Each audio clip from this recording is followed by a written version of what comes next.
Mesdames et messieurs, bonsoir et bienvenue dans ce journal. Démarrons avec ce mouvement de grève déclaré au niveau de l'AGP. En effet, les anciens agents de l'agence gabonaise de presse licenciés il y a plus de 5 mois pour motifs économiques ont tout simplement barricadé l'accès qui mène à cette administration. Ils réclament tout simplement le paiement de leurs droits. Euphrem Biyogo Ezo. Plus de 5 mois se sont écoulés depuis que plusieurs dizaines d'employés, du reste ex-agents, l'agence gabonaise de presse, ont perdu leur emploi. À ce qui semble, rien n'est fait dans le sens à pouvoir donner suite au processus de règlement des agents licenciés. L'attente est longue, le mutisme qu'observe cette administration est mis en cause. Le ministère de la Communication et dans une toute autre mesure, celui du budget donne lieu à diverses interprétations. Depuis plusieurs mois déjà, on constate que le dossier ne bouge pas. Que nous n'en sommes qu'au niveau du calcul de droit, alors que logiquement, après autant de mois, après 5 mois, on devait déjà avoir une avancée arrêtée. Le dossier devait être sur la table du budget à l'heure où on parle. L'administration nous ressasse l'affaire de calcul de droit, des affaires de communication avec l'inspection du travail, mais concrètement, rien de positif pour nous. Pour avoir le cœur net, nous sommes rapprochés de l'administrateur provisoire de l'agence gabonaise de presse.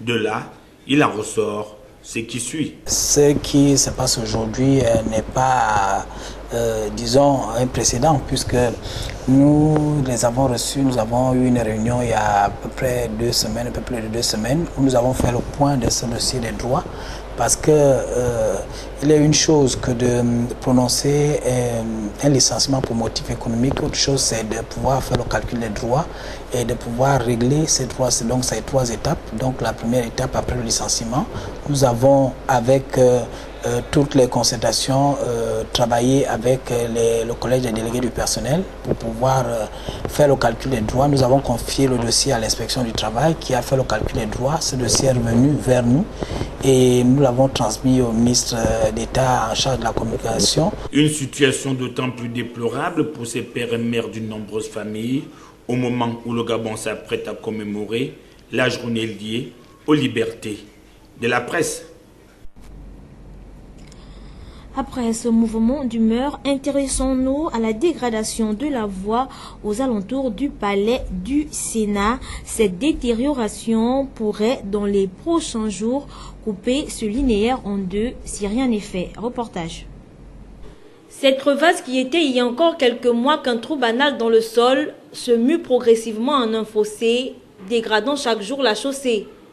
L'amertume de la population est à son comble, d'autant plus que cette détérioration de la voie se passe juste à côté des locaux abritant le palais du Sénat. Ce qui est là, n'est-ce pas, reflète, n'est-ce pas, l'image de tout le Gabon. Et c'est triste.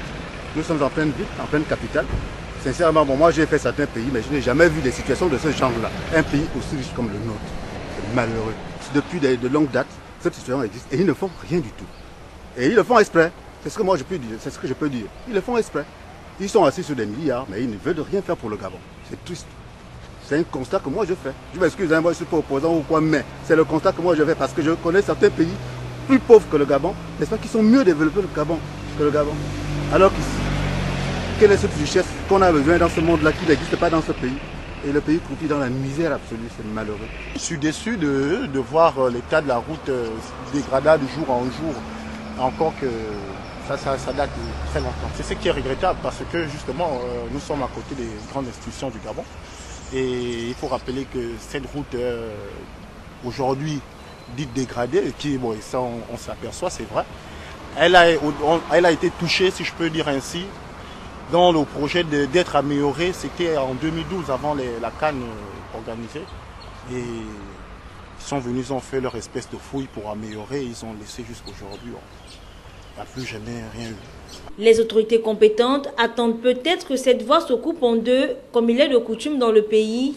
L'on attend toujours que le pire se produise avant de réagir. Quoi qu'il en soit, la fermeture de cette crevasse s'impose pour la sécurité des usagers.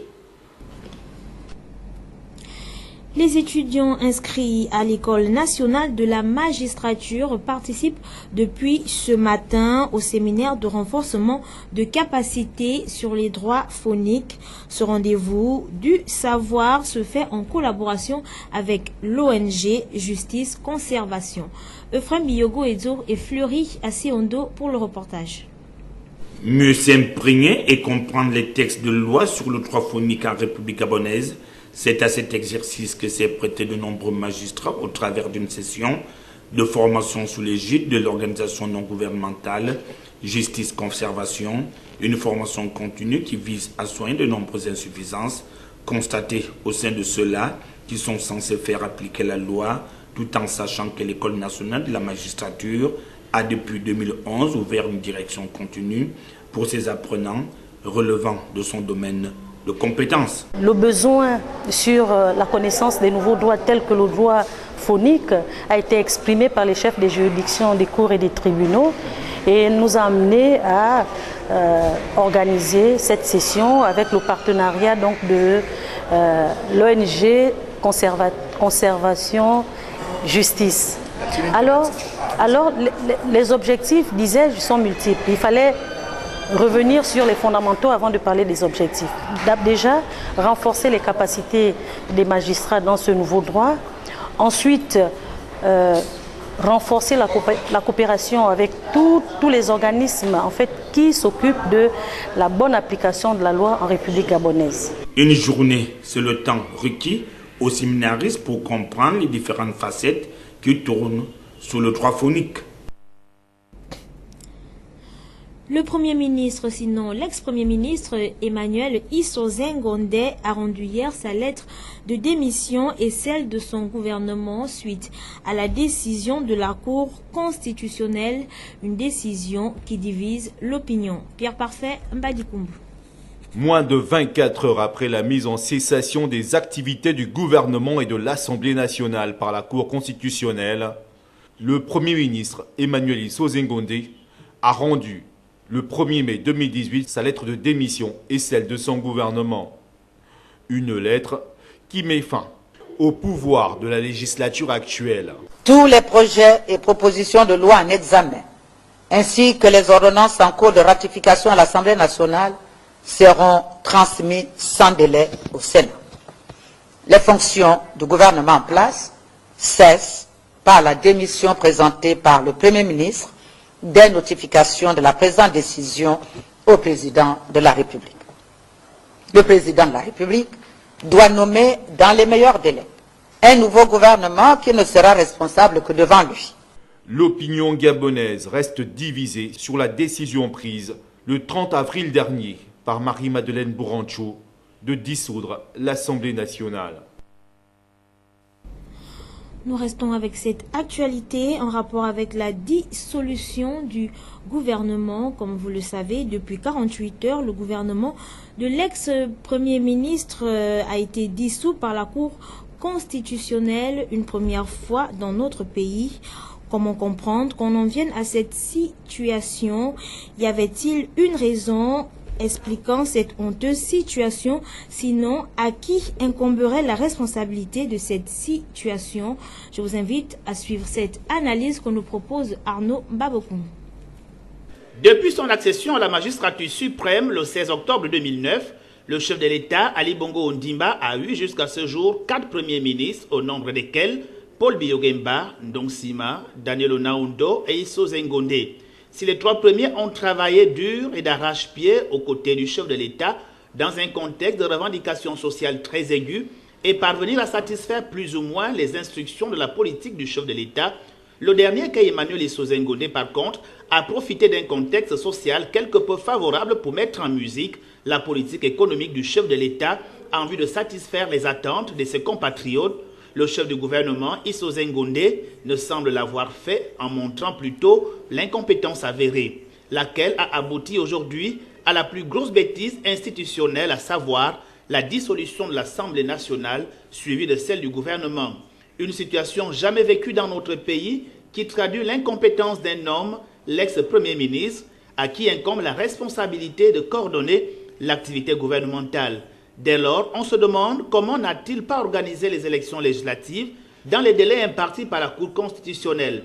A-t-il adopté une position de pourrissement de son supérieur hiérarchique dans l'appareil exécutif ou aurait-il un agenda secret en complicité avec quelques membres de son équipe? Les élucubrations vont bon train et tout porterait à croire ainsi. Mais que cacherait alors cet agenda secret? Là est la grande question.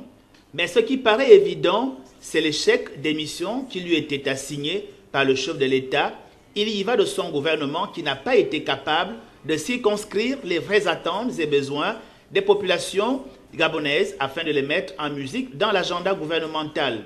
L'équipe gouvernementale d'Emmanuel Isozengonde n'a donc pas su mesurer les défis qui jalonnaient l'étendue de son action, d'où l'échec collectif de ce dernier.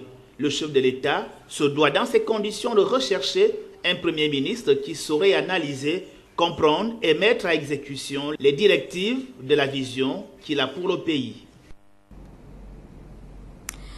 Petit tour dans la province de Logoué-Maritime avec l'ONG Agir pour le handicap à l'école qui a récemment organisé une journée de sensibilisation sur l'autisme dans la capitale économique. Mon enfant présente des troubles de développement et de comportement. C'était le thème de cette journée. Retrouvons le confrère de Média Plus dans ce reportage.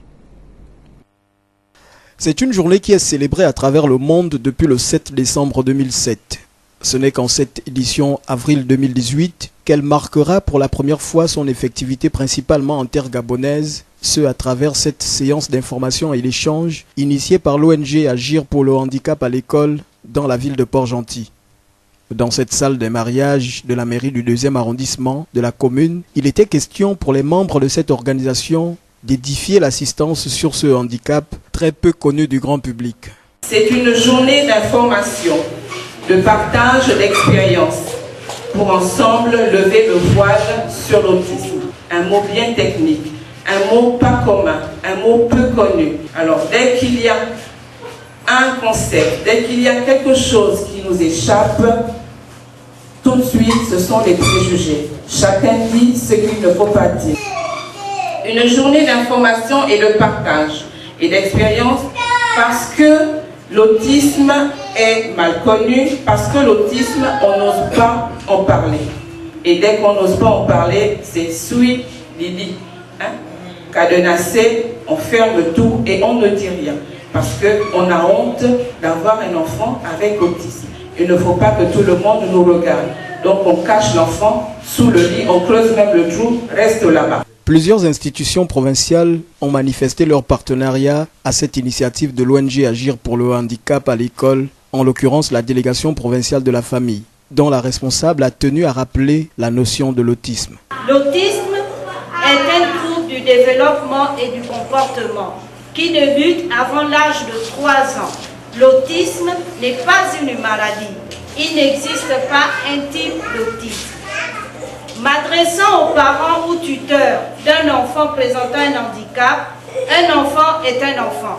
Il a autant besoin d'amour, de soutien et d'accompagnement pour se faire accepter par ses pairs. Si vous avez honte de lui, vous le condamnez à demeurer prisonnier de cet handicap et vous le coupez de la société. Des témoignages ont également suivi le cours de cette rencontre, au point d'interpeller les spécialistes, notamment sur les questions liées au diagnostic et à la prise en charge éducative et pédagogique auprès des enfants avec autisme, tout en invitant les populations gabonaises, singulièrement celles de Port-Gentil, à se rapprocher des services de l'ONG Agir pour le handicap à l'école. De la province de Logoué-Maritime à celle du Walentem, plus exactement dans le 2e siège du Wontem à Mivoul. Là-bas, Bernard Alogo est là, fils de cette localité, a reçu la liste de plus de 500 signataires, lesquels l'exhortent à se porter candidat aussi bien au bureau politique vacant du PDG et surtout à l'élection législative à venir. Euphrem Biyogo Edo. Les populations du 2e siège du Wontem se sont retrouvées en masse au domicile de leurs fils et frères, Bernard et Lalogo. Il s'agissait aussi bien de notables, femmes, jeunes et responsables de diverses associations de la contrée. Ce fut l'occasion d'échanges sur les voies et moyens de dynamiser les actions du parti au pouvoir dans la localité. Au terme des 10 échanges, le porte-parole d'initiative propre à eux l'a rendu public, à savoir inviter Bernard Elalogo à accepter d'être le candidat aussi bien au bureau politique vacant du Parti démocratique gabonais et surtout à l'élection législative à venir. Il a aussi remis la liste de près de 500 signataires du dit appel, un choix qui n'est que la résultante de son bilan élogieux au titre des actions réalisées par Bernard Elalogo au profit de ses contemporains de la localité. Auparavant, l'intéressé, accompagné des autres cadres et du secrétaire fédéral, a sillonné l'ensemble des comités et sections de la fédération du district de Bolsoville afin d'engager les camarades du parti à être les militants avant-gardistes du Parti démocratique gabonais, régénérés et revitalisés. Par ailleurs, ils ont procédé à l'opération de réinscription et d'adhésion des militants au Parti démocratique gabonais pour clore en beauté ces activités.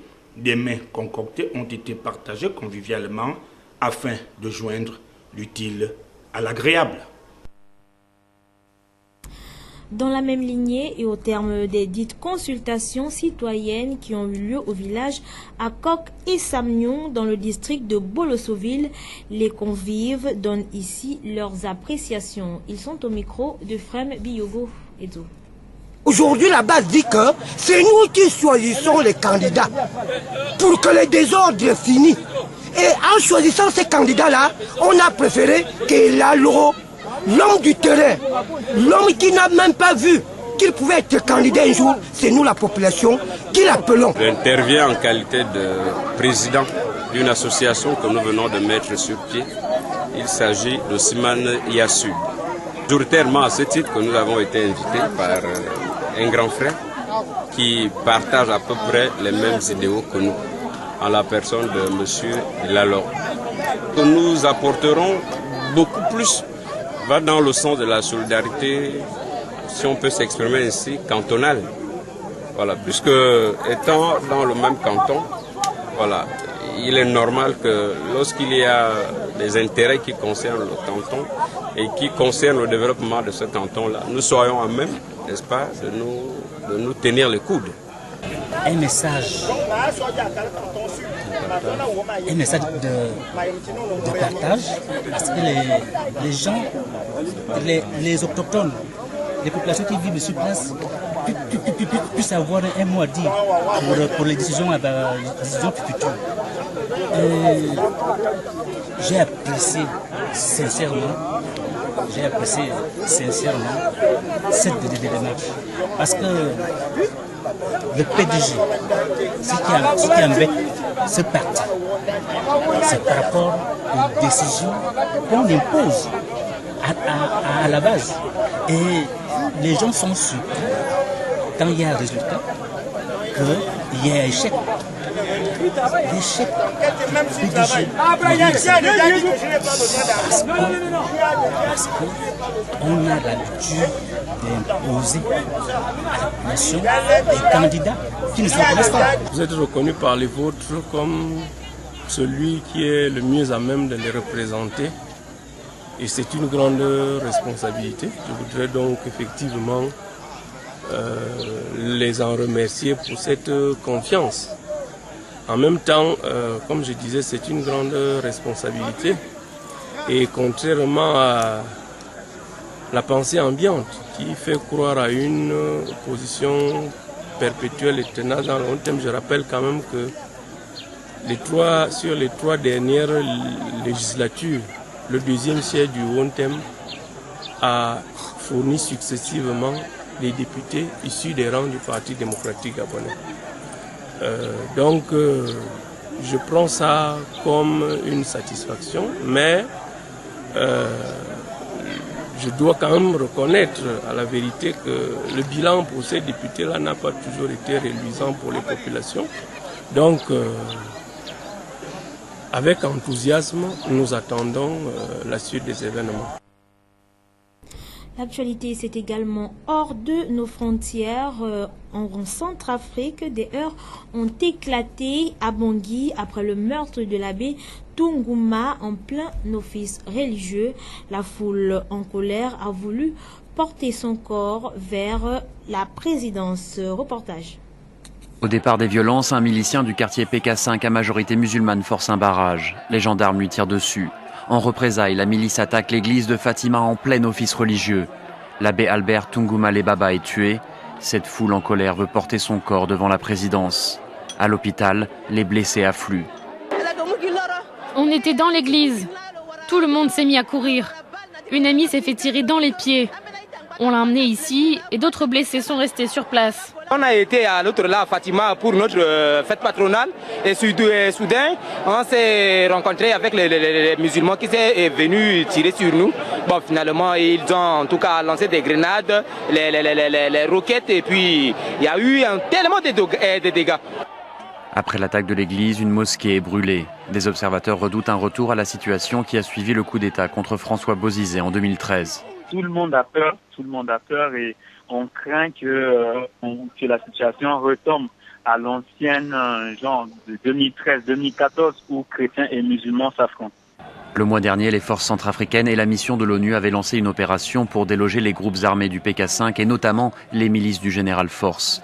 Mais le bilan fut lourd. Le 10 avril, au moins 27 personnes et un casque bleu avaient été tués dans des combats dans le quartier PK5.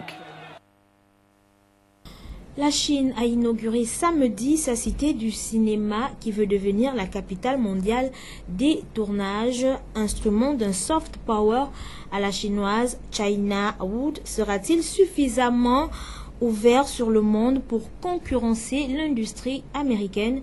Tentative de réponse dans ce reportage que nous proposent nos confrères de la presse internationale. L'industrie du cinéma peut trembler. La Chine a inauguré une cité entièrement consacrée au 7e art. Un complexe près de la ville de Qingdao est grand comme 500 terrains de football pour la modique somme de 6,5 milliards d'euros.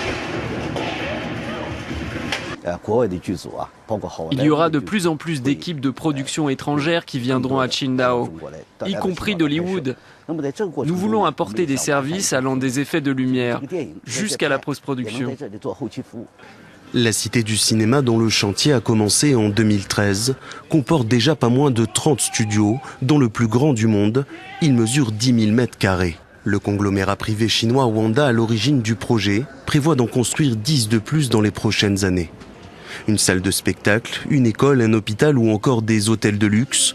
L'homme d'affaires Wang Jialin, 4e fortune chinoise, n'a pas lésiné sur les moyens pour faire de la cité un succès. Mais ces moyens déployés suffiront-ils à attirer les grosses productions hollywoodiennes? Le pari est risqué, d'autant qu'en Chine il est compliqué de tourner et difficile d'obtenir des autorisations. Une situation qui a conduit le groupe Wanda endetté à vendre ses studios tout juste inaugurés. Il n'en assurera que la gestion. Depuis 2017, le groupe a été contraint par les autorités de céder de nombreux hôtels. En sport, la Super Coupe de la Ligue de handball s'est jouée hier 1er mai au gymnase du lycée Léomba, une compétition qui marque le coup d'envoi officiel de la saison sportive. Ulrich Sima est là.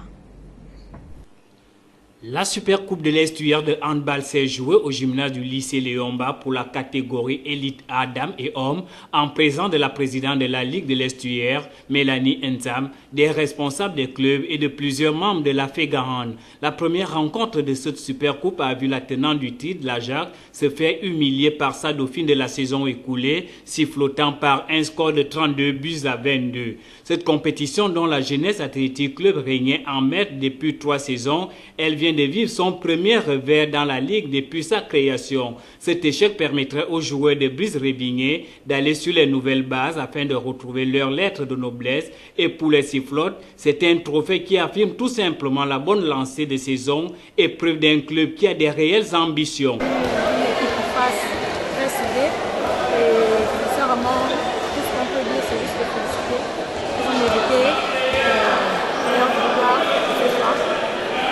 Malheureusement pour nous, c'est ce qui est vraiment regrettable, mais on va travailler pour rebondir une différence avec les anciennes, mais c'est juste dommage que ça ne s'est pas remarqué sur le terrain et ce qui cause le perte.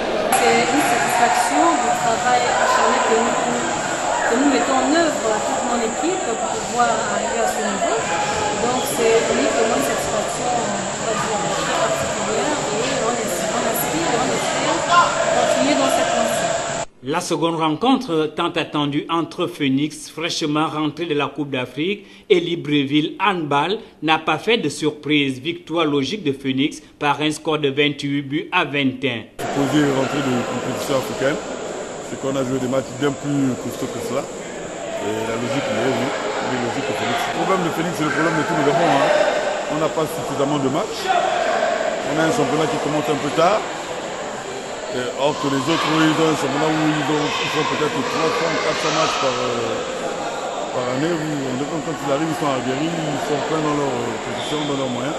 Nous, on commence à peine les compétitions. Donc c'est à peine qu'on commence à se refamiliariser avec le terrain. Donc vous comprenez que c'est un peu difficile. C'est un tournoi de début de saison, contre la Ligue d'handball de l'Estuaire. Le score est vraiment un peu salé, un peu vite. On est à 21 à 28, donc au différentiel de 7 points. Nous aurons pu faire mieux. Vous comprenez que les joueurs reviennent d'une compétition, nous venons de Milan en 2 jours. Donc on est complètement très émoussé. Et là, avec moi, j'ai 5 blessés. Et c'est les mecs qui ont joué. On a fait notre mieux. Et je crois qu'à partir de demain, on va se ressaisir et retravailler et remontrer notre meilleur pour Le constat fait par la présidente de la Ligue au sorti de cette Super Coupe de l'Estuaire qui a accusé du retard cette saison pour faute de moyens. Elle estime que le niveau de jeu chez les dames a régressé par rapport aux années précédentes. Je suis satisfait parce que le niveau est bon. Et chez les dames, par contre, il y a beaucoup de diminution au niveau de la condition physique. Par exemple, aujourd'hui, nous avons vu la victoire de la Jacques et de Sifflotant sur la Jacques, d'un écart de 10 buts, ce qui n'est pas normal, sachant très bien par rapport au résultat de l'année dernière. La Jacques a remporté la Super Coupe de la saison 2017 et à la Coupe de la Ligue, Sifflotant l'avait gagné vraiment au forcé parce que c'était au tir au but. Mais par rapport au résultat de ce soir, vraiment, j'espère que la Jacques va travailler parce qu'avec le sport, on ne triche pas, nous l'avons dit tout à l'heure. Mais dans l'ensemble, j'espère tout simplement et je suis satisfait parce qu'on a pu lancer la saison officiellement. Le bureau de la Ligue souhaiterait clore ses activités pour cette saison sportive avant la fin du mois de juin. Par ailleurs, un programme d'activité a été rendu public depuis un peu plus d'une semaine. Point final à ce journal. Merci d'avoir été des nôtres.